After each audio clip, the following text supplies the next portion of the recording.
आहे। ज्या ज्या ठिकाणी पंतप्रधान नरेंद्र मोदी जाणार आहेत त्या ठिकाणी या दौऱ्यादरम्यान आता पोलिसांचा चोख बंदोबस्त आणि सुरक्षा व्यवस्था तैनात करण्यात आलेली आहे। आपण पाहतोय सध्याची ही थेट दृश्य आहेत अयोध्या नगरीतली। अयोध्या नगरी आता राम मंदिराच्या या उद्घाटन सोहळ्यासाठी सुद्धा सज्ज झालेली आहे आणि त्याआधी मोदींचा हा दौरा अयोध्येमध्ये होत असल्यामुळे संपूर्ण अयोध्या नगरीमध्ये सध्या चैतन्याचं वातावरण दिसून येत आहे। आपण पाहतोय ही दृश्य थेट अयोध्यातली। अयोध्यामध्ये आता मोदींचं स्वागत करण्यात येत आहे, तर मोदी सुद्धा या सगळ्या लोकांना अभिवादन करताना आपल्याला या दृश्यांच्या माध्यमातून दिसतात। आपण पुन्हा एकदा जाऊयात आमचे प्रतिनिधी प्रमोद जगताप यांच्याकडे। प्रमोद, आपण पाहतोय अगदी चैतन्यमय वातावरण अयोध्या नगरीमध्ये सध्या पाहायला मिळत आहे। मोदी सुद्धा या सगळ्या लोकांना अभिवादन करताना दिसतात आणि मोठ्या संख्येने लोक जे आहेत त्यांचं स्वागत करताना दिसतात। मोहिनी, हे जे नवीन इंटरनॅशनल एअरपोर्ट आहे, वाल्मिकी इंटरनॅशनल एअरपोर्ट, हे अयोध्येचे जे मुख्य शहर आहे त्यापासून जवळपास 14 ते 15 किलोमीटर अंतरावरती दूर आहे।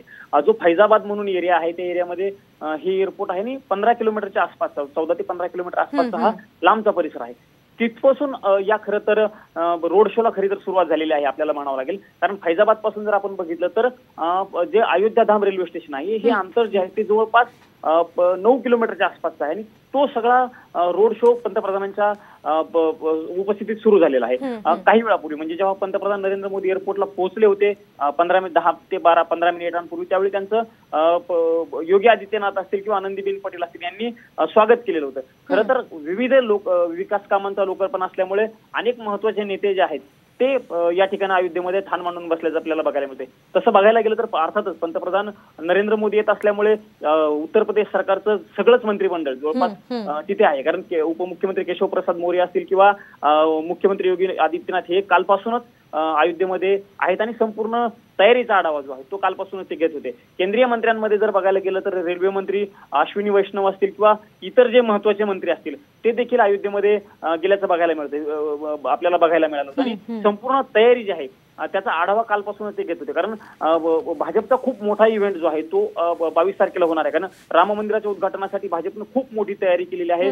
देशभरातून जगभरातून अनेकांना महत्वाच्या नेत्यांना निमंत्रण दिले गेलेले आहेत। विविध क्षेत्रातील विविध लोक जे आहेत ते या कार्यक्रमासाठी येणार आहेत आणि त्या अनुषंगाने 22 तारखेच्या तयारीच्या पार्श्वभूमीवर आजचा कार्यक्रम खूप महत्वाचा आणि मोठा आहे मोहिनी। कारण एअरपोर्ट हे जे नव्यानं बांधण्यात आलेलं आहे ते ड्रीम प्रोजेक्ट म्हणून बघितलं जात होतं या एअरपोर्टकडे, किंवा अयोध्या धाम रेल्वे स्टेशनचं रुपडं जे आहे ते सगळं पालटलेलं आहे। कारण एअरपोर्टच्या इमारतीचं बाह्यरूप असेल किंवा नव्यानं बांधण्यात आलेल्या अयोध्या धाम रेल्वे स्टेशन असेल, या दोन्हीला राम मंदिराची प्रतिकृती खरं तर बनवण्यात आलेली आहे। 2 दिवसापूर्वी मी जेव्हा अयोध्येमध्ये जाऊन आलो होतो मोहीम, तेव्हा मी जेव्हा एअरपोर्ट बघितलं होतं ते एअरपोर्टचं काम जे आहे ते अगदी अंतिम टप्प्यात आलं होतं। त्याची तयारी जी आहे ती मोठ्या प्रमाणात तेव्हा सुरू असल्याचं आपल्याला बघायला मिळालं होतं आणि त्याच कुठेतरी पूर्ण होत आहे आणि त्याच अनुषंगाने ही सगळी तयारी होताना बघायला मिळते।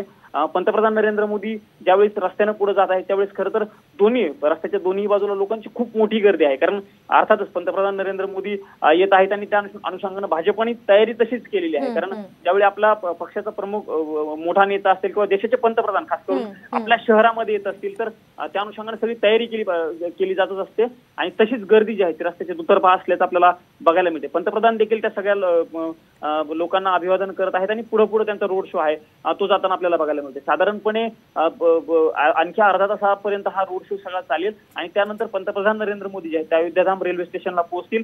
तिथं अयोध्याधाम रेल्वे स्टेशनचं उद्घाटन पंतप्रधानांच्या हस्ते झाल्यानंतर एअरपोर्टचं उद्घाटन आहे। अनेक मी जी मगाशी लोकार्पणाची कामं सांगितली विविध, त्या सगळ्या कामांचं उद्घाटन पंतप्रधानांच्या हस्ते होईल आणि त्यानंतर पंतप्रधानांची एक सभा होणार आहे।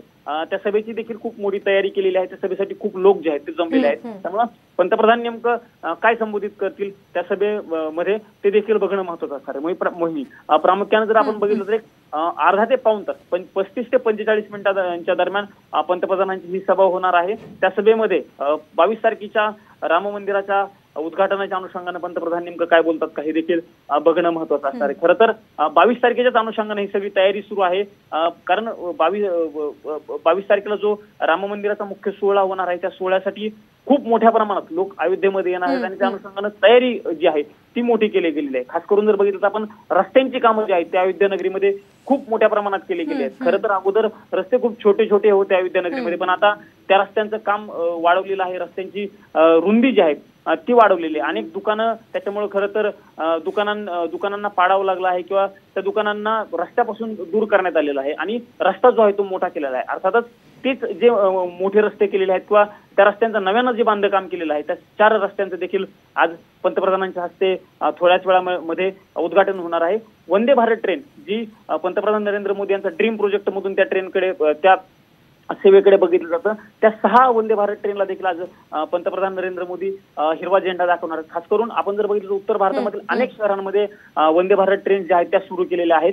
आज देखील त्यापैकी 6 ट्रेनला पंतप्रधान नरेंद्र मोदी जे आहेत ते हिरवा झेंडा दाखवणार आहेत आणि एक ग्रीनफील्ड टाउनशिप प्रोजेक्ट आहे. त्या प्रोजेक्टचा देखील जवळपास 2180 कोटींचा तो प्रोजेक्ट आहे आणि त्याचं देखील आज भूमिपूजन पंतप्रधानांच्या हस्ते होणार आहे. ही सगळी गोष्टी ज्या आहेत त्या अगदी पुढच्या काही तासांमध्ये घडणार आहेत आणि त्याच अनुषंगानं पंतप्रधान अयोध्येमध्ये पोहोचल्यानंतर त्या सगळ्या अयोध्येतील रोड शो पासून खरं तर आजच्या पंतप्रधानांच्या कार्यक्रमाला सुरुवात झाली असं आपण म्हणू शकतो मोहिनी. आणि पंतप्रधानांच्या सभेनंतर या कार्यक्रमाची सांगता होणार आहे. अगदी नक्कीच प्रमोद, आपण पाहतो तुम्ही आम्हाला दाखवत असल्याप्रमाणे ही जी दृश्य आपण पाहतोय अगदी सुंदर पद्धतीनं तयारी अयोध्येमध्ये करण्यात आलेली आहे. आपण जर पाहिलं तर अगदी पारंपरिक पद्धतीनं या ठिकाणी अयोध्या नगरीमधले हे जे लोक आहेत ते मोदींचं स्वागत करताना दिसतात. कशा प्रकारची तयारी सध्या अयोध्येमध्ये करण्यात आलेली आहे? कारण तुम्ही ही जी दृश्य आमच्यापर्यंत पोहोचवत आहात ती अगदी विलोभनीय दिसतात. ठिकठिकाणी अगदी वेगळ्या पद्धतीनं ही सजावट करण्यात आलेली आहे. प्रामुख्यानं तुम्ही म्हणाला तसं जर मी सांगितलं तुम्हाला तर